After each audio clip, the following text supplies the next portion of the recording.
Some feel the U.S. should create new laws around technology or it risks being left behind, says former FCC Chairman Tom Wheeler. Because the internet means the world is interconnected, the rules that apply in the EU or the UK also end up having an effect in the United States. Wheeler says the antitrust laws we have are not enough. You need broad policies that deal with the behaviors across a broad segment of the economy. And not, he says, just targeted investigations. I'm Stephanie Hughes for Marketplace.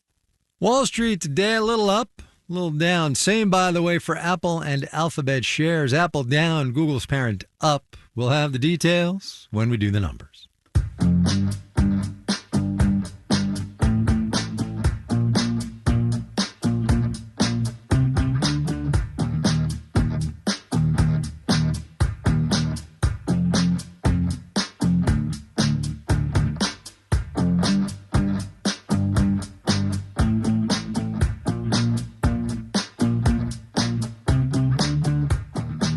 Let me just say here, as the Southwest finally starts to cool off from a brutal heat wave, that summer is not going quietly this year. There have been records in Las Vegas and Sacramento, and Phoenix has broken its record for most consecutive days over 100 degrees. That's more than 100 days now and counting. Air-conditioned offices and workspaces are all well and good, but depending on what you do, you're not going to have that option. Think hot kitchens, hot warehouses, and factories. You can imagine the rest. Here in California, the state is trying to make sure workers in those kinds of places stay safe, as Marketplace's Kaylee Wells reports. The Agora Hills Farmers Market in suburban western LA County is squarely in the middle of a shadeless parking lot. It's got the oppressive burn-your-scalp heat from the sun and the radiating warm-your-shoes heat from the jet black pavement. Today, the high is hovering around 90 degrees. There are hardly any customers coming through. Hi, how are you? A few who braved the weather are buying drinks from Artie Entizam's food truck. Just one? Two? Okay. Cash or card? He's the founder and owner of Artie's Eats and Sweets, and he brings his truck here every week to sell fancy burgers and fries no matter how hot it gets outside. The grills are temping about 380 degrees Fahrenheit. Inside his truck, it's got to be more than 100 degrees because of that grill.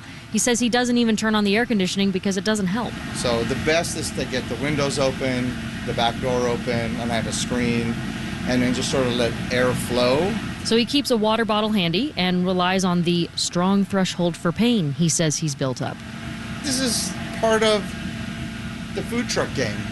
Yeah. You know, it's survival, and you're working, and you got to make money, and you got to make sure things are getting paid, and sometimes it's not about like, oh, you know, today I don't feel like it, it's too hot. You know, sometimes you got to go.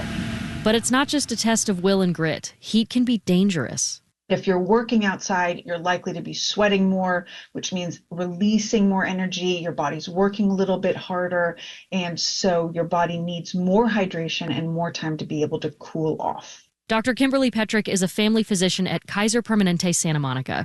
She says people who work in the heat often get rushed in to see her with heat-related symptoms. High heart rate, fast breathing, confusion or loss of consciousness that sometimes happens, like people might faint. That's when they tend to come in and seek that care. And those are the kind of symptoms that show up after kitchen workers or gardeners or warehouse workers push through the initial symptoms like dizziness, cramping, and headaches. And if they don't get medical attention, the result can be fatal. The number of heat-related deaths is going up every year. The Department of Health and Human Services estimates it jumped from 1,600 people nationwide in 2021 to 2,300 last year. And in years to come, the hazards for workers will only get worse. Renee Guerrero de Leon was one of the many advocates to recently testify in front of the state legislature in favor of heat protections for people who work inside.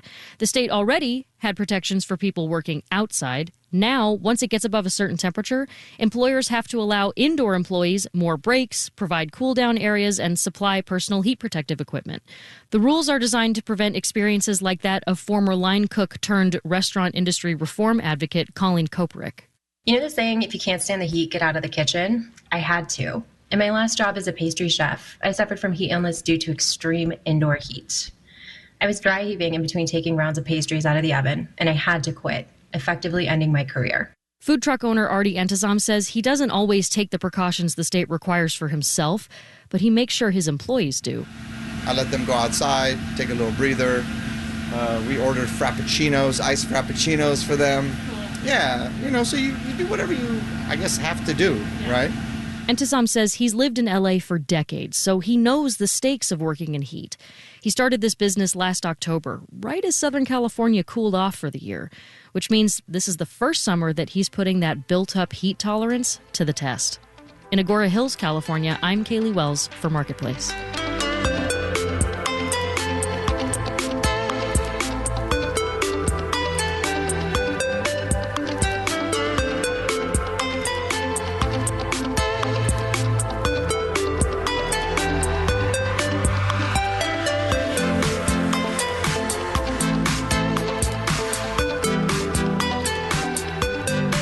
Late in July, the Department of Justice did something it hadn't done since the late 1970s. It sued a freight railroad for delaying Amtrak trains. DOJ says that on tracks it controlled, Norfolk Southern frequently delays Amtrak passenger trains. The case at issue is Amtrak's route between New York City and New Orleans, but it hits on something that's been a fundamental issue from the very beginning for this economy's main provider of passenger rail. Amtrak trains run mostly on private freight rail tracks, and legally Amtrak, is supposed to get preference over freight trains. But that law is honored mostly in the breach. In 2023, Amtrak says that led to more than 900,000 minutes of delays. It's a year and a half. Marketplace's Henry Epp explains how things got this way. First, a confession. I'm a fully grown adult, but I feel kind of a childlike excitement every time I hear this Amtrak train go through my hometown in Vermont. It heads south to New York City in the morning just before 10 a.m., comes back just before 10 p.m., most of the time. And as in most of the country, it runs on tracks that Amtrak doesn't own. To understand why, we have to go way back to before Amtrak was founded, when private freight rail companies in the U.S. were required to offer passenger service. It became clear that the situation that existed then, which was that the freight railroads were losing enormous amounts of money on passenger service, that was not viable. Lewis Thompson has held many positions in the rail world over the years, including at the U.S. Department of Transportation. He says by the 50s and 60s, passenger rail was losing business to interstate highways and airlines. So a small team of people, of which I was a member at DOT, went through the options for what could be done, and that eventually led to the creation of Amtrak. This was in 1970. The plan, Amtrak would take over passenger rail service, freeing the freight companies from this money-losing business. But passenger trains would keep running on the same tracks. It was always passenger service operating on the tracks they had always operated on, which was the freight railroad tracks. Amtrak would pay the freight companies to use their tracks, and in return, passenger trains would get preference, meaning in most circumstances, freight companies would have to let Amtrak through before a freight train. Initially, the freight railroads were more than happy with the arrangements because in the 1970s, it was kind of the nadir of the rail industry in the United States. Albert Chirella is a history professor at Kennesaw State University in Georgia. A lot of freight rail companies at that time were in or nearing bankruptcy, he says. There was substantial excess capacity. And so adding even a few Amtrak passenger trains was basically generating a lot of revenue with very little added cost. Then came the wave of deregulation of the 1980s and a law called the Staggers Act. The Staggers Act deregulated the railroads, it incentivized competition, and really saved the railroad industry from collapse. The law allowed railroads to abandon tracks they weren't using much, and eventually they started hauling a lot more freight, so that excess capacity disappeared. Instead, the railroads are capacity strapped, which makes it more difficult for Amtrak trains to operate in a timely manner. And here's where that issue of preference for Amtrak comes back. There are now fewer tracks with more freight on them, says Elizabeth Deacon, a professor emerita at UC Berkeley. And freight makes a lot more money than Amtrak, pays to the companies for trackage rights. And the result is that they basically ignore the rule and go ahead and give preference to freight trains. The freight industry has argued the law does not mean Amtrak has absolute preference at all times. But Amtrak has complained about delays to federal regulators. Now the Department of Justice is suing, and Deacon says those actions could send a message to the freight industry. Hey, listen, this is actually a law in the books, and you need to pay attention to this. And in theory, she says, that could lead to better service and potentially more passengers for Amtrak. One of the things Amtrak's trying to do is to grow. Nick Little is director of railway education at Michigan State University. Amtrak got billions of dollars from the 2021 bipartisan infrastructure law, and it's hoping to use that to start up new routes and add more frequent service to others. Little says that means getting more legal clarity around the rules of the railroad is important. I'm Henry Epp for Marketplace.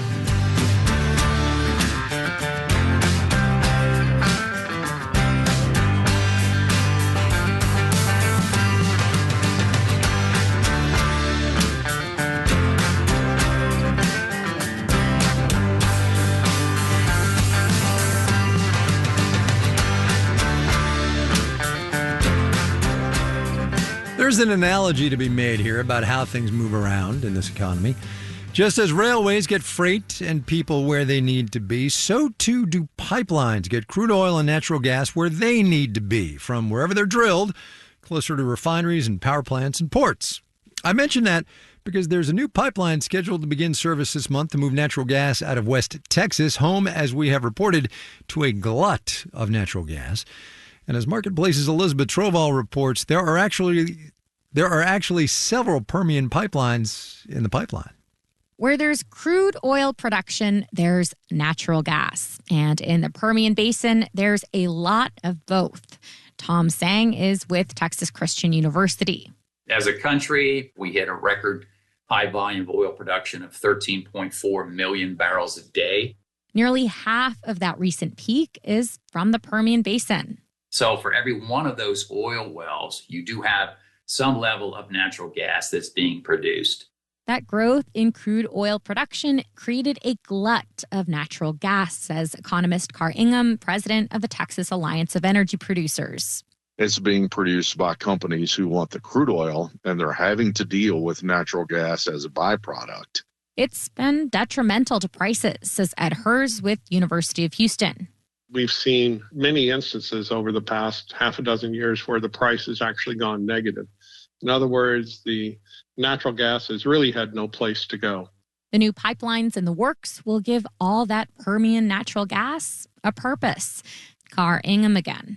They're going to go to the Gulf Coast, where they're going to be put to use in plants that utilize that natural gas. It's going to be loaded on boats and LNG facilities and sent somewhere around the world. These pipelines, which roughly cost $1 million per mile to build, will also level out regional natural gas prices, says Tom Sang. The physical balancing act of adding more gas and moving it from one side of the state to the other is also going to balance prices out between the west side of Texas and the east side of Texas. Although he says if natural gas production continues to grow, there may be more gluts in the future. I'm Elizabeth Troval for Marketplace.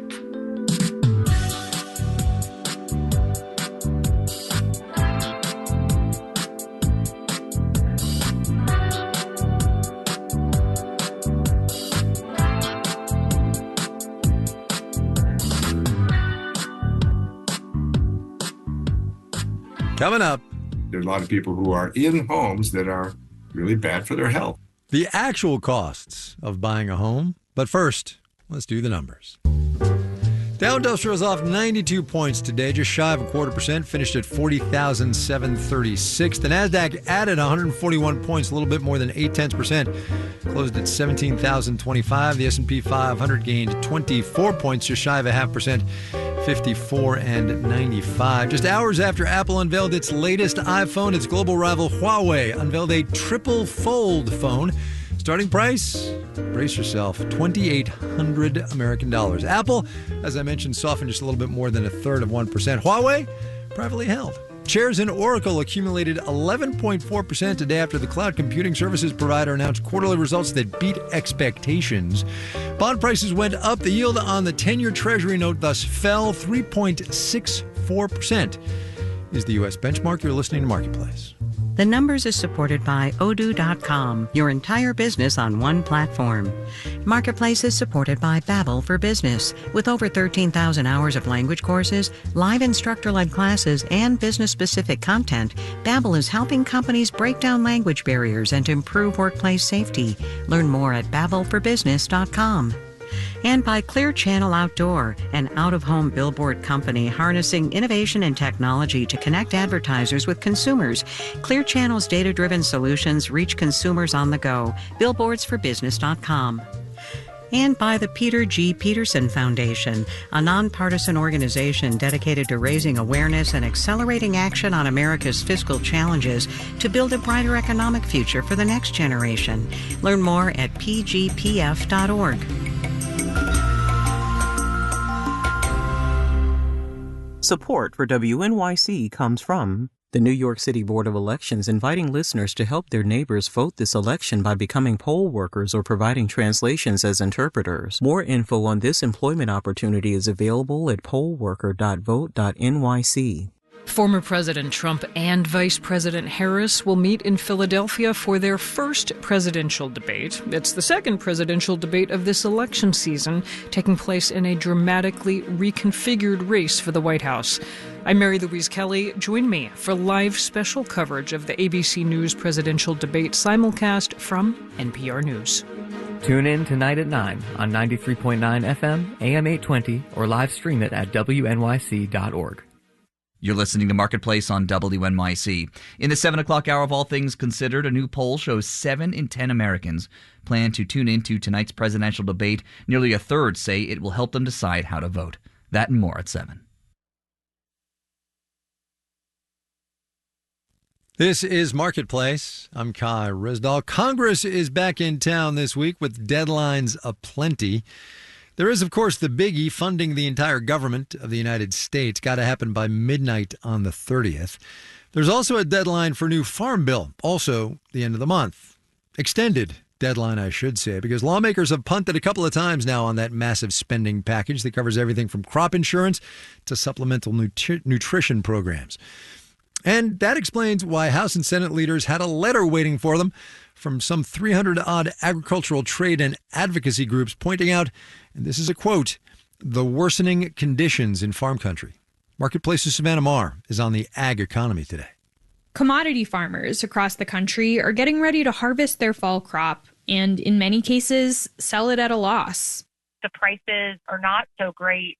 Krista Swanson, lead economist at the National Corn Growers Association, says demand for ag commodities has been steady.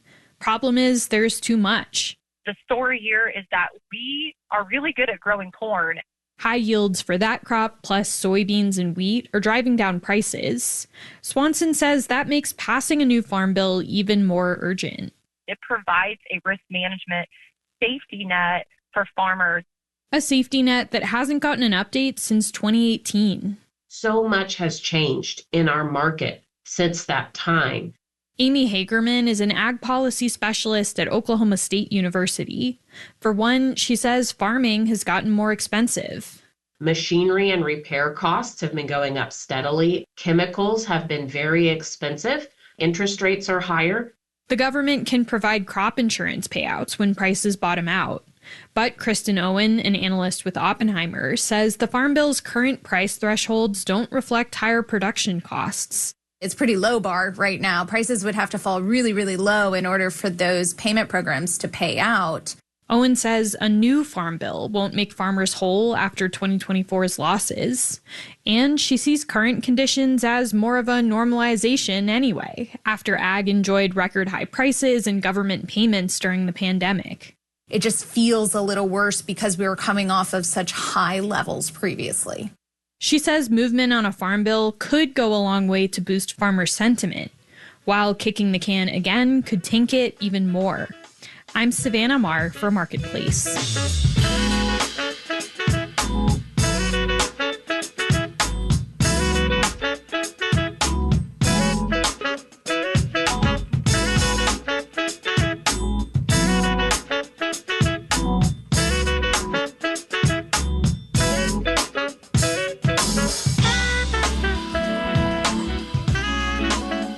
According to Realtor.com, the median listing price for a home in Aspen, Colorado in July of this year was $3.3 million.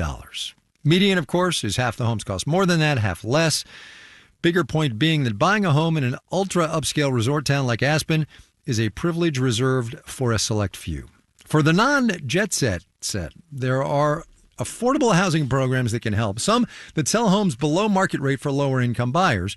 Aspen has been running one of those for decades, but as Hallie Zander reports now from Aspen Public Radio, the purchase price is really only part of the cost. Stephen and Ashley Miller have lived in Aspen for more than 10 years.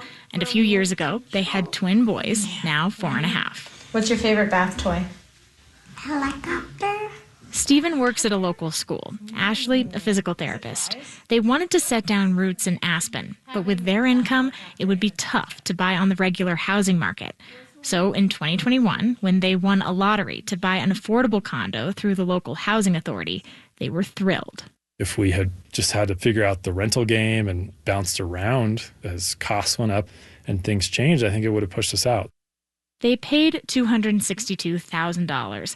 That year, the median price of a 3-bedroom condo was more than $3 million. But when they moved in, they found lots of problems that the home inspection hadn't revealed. Water damage and black mold in the floors, cabinets, and drywall of one bathroom. The repair bill came in at more than $11,000. And after just buying a place, money was tight. Oh, yeah. I mean, I didn't have the cash, period, to just do any of these projects outright. There's not much incentive for homeowners who buy these affordable units to invest in repairs, since future sale prices are capped. That's to make sure these homes stay affordable from one owner to the next. So last year, Aspen tried something new. It started offering these homeowners up to $10,000 for essential repairs. The Millers got $8,000 for their bathroom and had to pay about $3,500 out of pocket. Worth it, though, to make their homes safe and healthy for their kids. There are a lot of people who are in homes that are really bad for their health. That's Todd Swanstrom, a professor at the University of Missouri St. Louis, who co-authored a recent study on nationwide housing deterioration. He says most affordable housing nonprofits or programs don't have the resources to tackle these repairs. It doesn't help that the need is sometimes invisible. Swanstrom says if you drive by a deteriorating home, you may see a broken window or a collapsing porch. But you don't see the child inside the home suffering from asthma attacks because of mold, and you don't see the elderly couple on the verge of heat stroke because they don't have adequate air conditioning. Aspen's new program is trying to help, but it does have its limits. First, homeowners must pay for repair costs up front before they're refunded. They could apply for a home repair loan, but because the value of their home is lower than it would be on the open market, they'd qualify for less money. Some homeowners try to save up and pay for the maintenance themselves.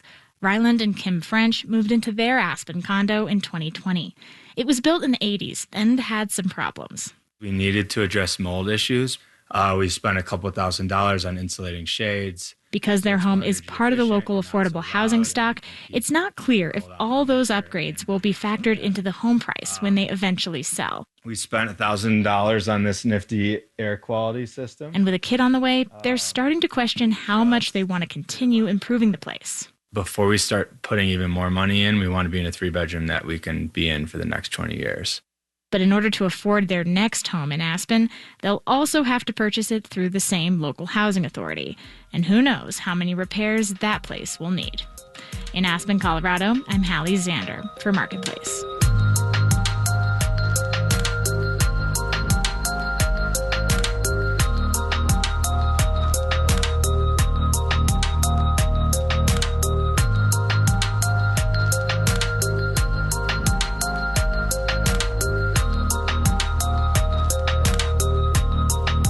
Marketplace is supported by the Financial Times, whose pink pages fearlessly report on U.S. politics from a global perspective. There's more at FT.com.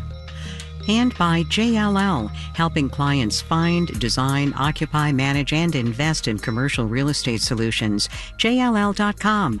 JLL, see a brighter way. This final note on the way out today, in which, hey, have you heard there's a presidential debate tonight? While one cannot, of course, know what is going to be asked or how questions will be answered, Put this one in your back pocket should it come up. Crude oil. The U.S. benchmark West Texas Intermediate down more than 3.5% today, $66 and change a barrel. Why, you ask?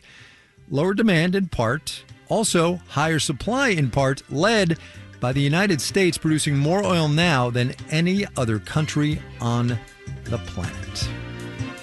Our digital and on-demand team includes Carrie Barber, Jordan Manji, Dylan Miettinen, Janet Wynn, Olga Oxman, Ellen Rolfes, Virginia K. Smith, and Tony Wagner. Francesca Levy is the Executive Director of Digital and On Demand, and I'm Kai Rizdal. We will see you tomorrow, everybody.